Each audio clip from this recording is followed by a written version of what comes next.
At some point in any bike rider's life, you might want to sprint. Maybe you need to escape the local stray dog, beat your buddies to the cafe, or maybe even try and win a race. Either way, it's likely you'll want to improve on sprinting.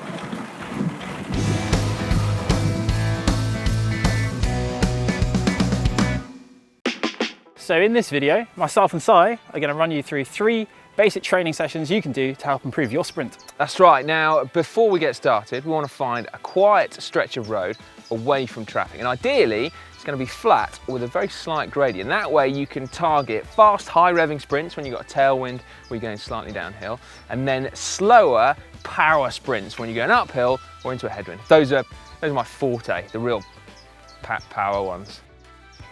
Lots of watts. Well, yeah. A few watts. Yeah. Now you've found the perfect road, you need to make sure you're both mentally and physically prepared for these efforts.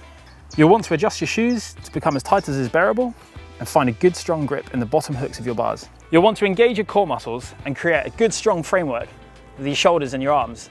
After all, this is your anchor to the bike, so it needs to be strong and confident. So now we're prepared, here come the efforts. First, we're going to target those fast, high revving sprints of about 15 seconds. Now that's a little bit longer than your body's energy systems would naturally want to sprint for, but it's not so long that you're going to go into real anaerobic deficit. Start off by choosing a gear in the big ring and the middle of the block at the back. Remember, these are the tailwind sprints or with a slight downhill. You want to focus on maintaining that strong anchor point on the bike at the front and maintain it throughout the sprint. Don't just thrash away at the bike and hope for the best. Riders such as Greipel, Groenewegen, Gaviria, they all do this really well. Now, here we go. During the sprint, you want to stand up on the pedals and really explode down through your core muscles into the bike, moving the bike side to side with your legs and arms in a continual smooth motion. It is a complete maximal effort, so really push down hard on the pedals and pull back up through the bottom of the pedal stroke. That was tough. You really do feel every muscle in your body with these efforts. Now, it's important to spin gently for 8 to 12 minutes before you go again. Whew.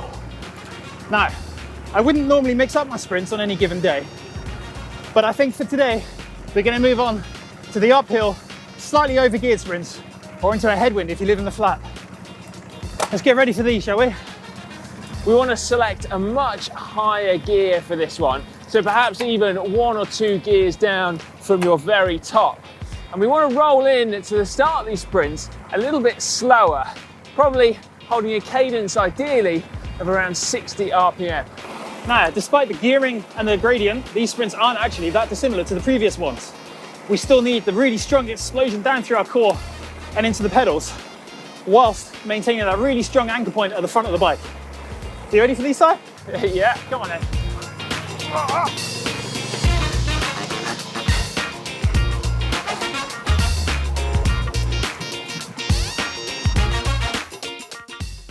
Now, you'll really notice that these sprints need winding up. Allow yourself a good 15 to 20 seconds to get on top of the gearing, or if that's too long, reach the peak cadence that you think you'll be able to achieve and then stop the sprint. Now this session is great for muscle recruitment and muscle strength, and after just doing a few of them, you will genuinely feel the benefits. If your body isn't feeling a little bit shaky, maybe you could have tried harder. Remember, you really want to drive down through your core and into the pedals, engaging every muscle in your body. Allow yourself a good 8 to 12 minutes gently spinning between these sprints to recover enough to do the next one properly. Have you been able to tell a difference? Well, I think you're looking a little bit more buff, Si. You can take these efforts to the next level by paying attention to a few little details within the session. You can sprint to an imaginary line or between 2 distinct markers on the road.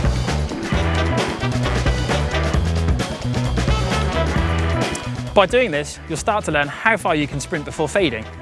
Or, in a competitive environment, you'll learn when you really need to start sprinting maximally in order to reach the finish line before you fade. Another area you can pay attention to is this time maintaining that strong frame, but in a more aerodynamic position. This will help you with achieving higher peak speeds, and the faster you're going, the more important this one is going to become.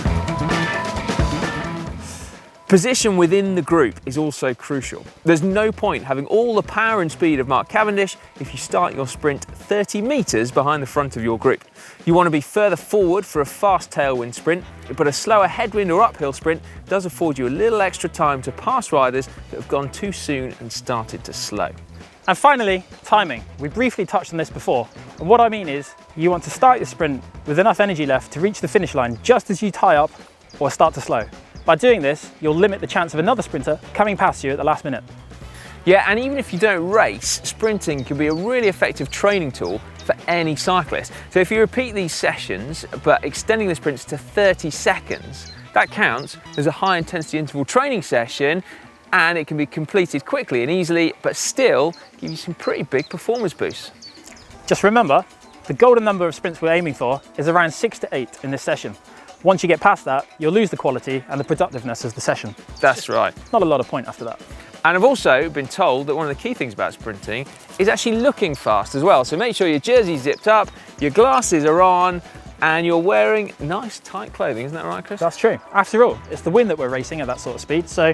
Oh, so it's not just about looks, aerodynamics as well. Looks are pretty important, but Okay. aerodynamics help. Do make sure you give this video a big thumbs up. And if you want to see another one about sprinting, why not see that one just there with Marcel Kittel.